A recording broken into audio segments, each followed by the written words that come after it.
On Mountain News this morning, police in California are looking for possible suspects after a mass shooting killed 3 children. And the death toll in the recent Hong Kong fires has increased, with officials saying more than 30 are still missing. Dedicated to Eastern and Southern Kentucky, this is WYMT Mountain News This Morning. Welcome to Mountain News This Morning. I'm Caroline Mueller here with you on this Monday, December 1st. The time is now 4:59, and let's go ahead and check in with meteorologist Megan Dusmel for a look at your forecast this morning. Megan, I can hardly believe it. It is December 1st, and it is certainly starting to feel like it. Yeah, I would agree with you. It is a cold start to your morning. Most folks are only looking at the 20s as you're heading out the door. So grab that coat, your gloves, your hat, whatever you need, because it's going to be a chilly day. Here's a look at those current temperatures this morning. As you head towards Jonesville, we're looking at 21 degrees, 23 in Wise and Hazard, as well as Jackson right now. And then the warmest temperatures, it appears to be 28 degrees in Stanton and Moorhead. So again, very chilly this morning. High temperatures for the day will be in a range of the 40s, so it's still chilly, as normally we're supposed to be in those low 50s. And we do have a chance of wintry mix starting up tonight, which is why we are under that winter weather advisory. So that's beginning at 10 p.m. this evening and will continue into about 9 a.m. on your Tuesday for our far northern counties: Wayne, West Virginia, Lawrence, Kentucky, Elliott, Kentucky, Morgan, Rowan, and Menifee County, Kentuckys. And while we are nice and clear this morning, a little bit of clouds here and there, that will change as we're heading later tonight. Caroline. All right, Megan, thank you. Well, we begin this morning with news out of Lexington. UK is set to reportedly fire head coach Mark Stoops. That's according to ESPN college football senior writer Pete Thamel. Stoops completed his 13th season at UK. For the second straight season, he failed to lead the Cats to a bowl game, finishing the year 5-7 following the loss at U of L on Saturday. According to Thamel, Kentucky will owe Stoops more than $37 million per his contract, which is set to be paid out within 60 days. The Kentucky State Police Critical Response Team was requested by KSP Post 14 in Ashland after a trooper-involved shooting. Troopers say it happened late Saturday evening in Lawrence County after they were looking for a woman with active warrants. Troopers say they received information that she was at a home in Martha, Kentucky. When they arrived to the scene, they were confronted by a man at a different residence. The man went back inside the home and returned with a gun, pointing it at the troopers. Troopers shot the man, then immediately performed life-saving aid. The man died from his injuries, and this is an ongoing investigation. The hunt is on for the possible suspects responsible for a horrific mass shooting. It happened late Saturday in Stockton, California at a banquet hall. At least 4 people were killed, 3 of them children. 11 others were wounded. Police say up to 150 people were inside celebrating when the shots began. 15 people were taken to the hospital. Authorities believe this was a targeted incident, although police released no information on the suspect or suspects.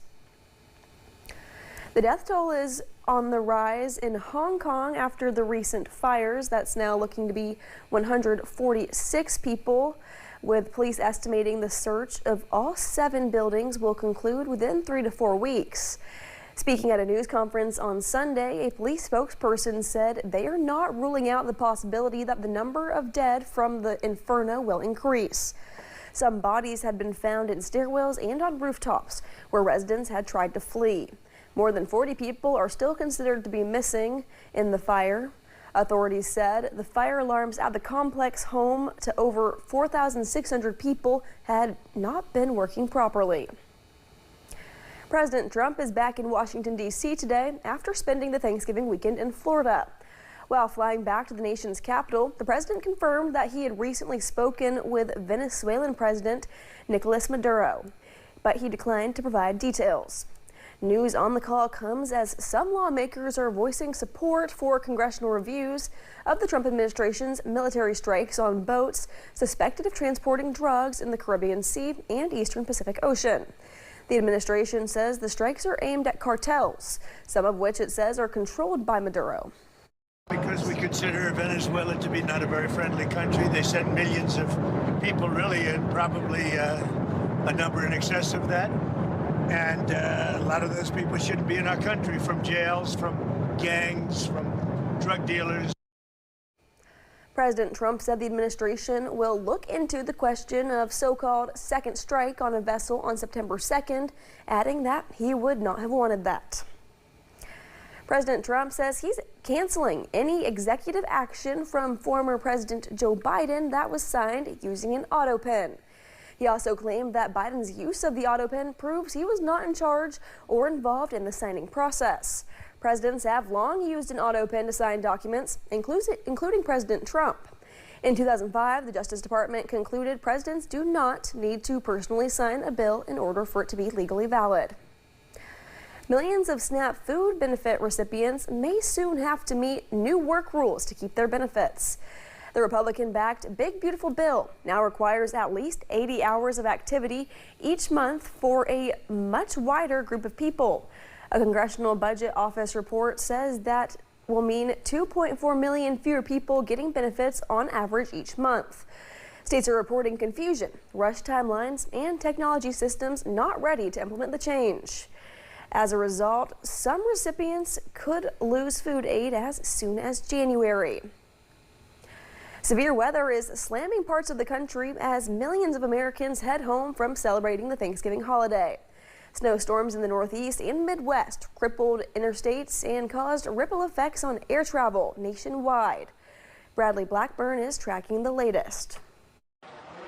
The holiday season has arrived and winter weather has too. Mother Nature provided plenty of obstacles over the weekend for travelers trying to get home. As temperatures plummeted in Chicago, the region was blanketed by snow. At the airport, they recorded more than 8 inches, and delays started piling up too. This couple from Mississippi was supposed to be on a 5 a.m. flight that was canceled. The next flight they booked is someone leaves at 9:45 tonight. The mess impacted air travel nationwide. At Dallas-Fort Worth, delays ticked up to 3 hours or more. My flight is delayed today because flying north, it's getting a little snowy up there, but hopefully it's not a super big delay. The winter weather stretched across much of the country, from Utah to Michigan. Well, looks like a snow globe here. To upstate New York. In Des Moines, Iowa, Saturday, a plane slid off a runway after nearly a foot of snowfall. Thankfully, no one was hurt. On I-70 in Indiana, 45 cars and trucks were caught in a pileup. No major injuries were reported, but it took several hours to clear the highway. But the snow did launch many into the holiday spirit. Mom Vanessa and her family recently moved to Rockford, Illinois from California and are learning to make snowballs. It's really beautiful. I've never seen anything like it, but I like this more than triple-digit weather. A little joy out in the cold as winter is just getting started. Bradley Blackburn, CBS News, New York. And weather wasn't the only thing complicating air travel over the weekend. A JetBlue software update snarled the system and forced the cancellations of at least 70 flights. The World Health Organization has new guidelines on popular GLP-1 weight loss drugs. The Global Organization of Health experts say GLP-1 therapies are effective, but there's limited long-term data on the drugs, and there are cost barriers that keep them from being an option for many.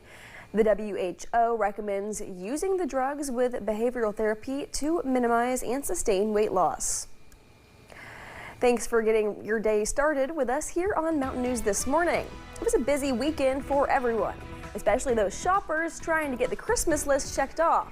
We'll break down some of those numbers for you. And we are looking at a chance of a wintry mix and snow tonight heading into your Tuesday morning.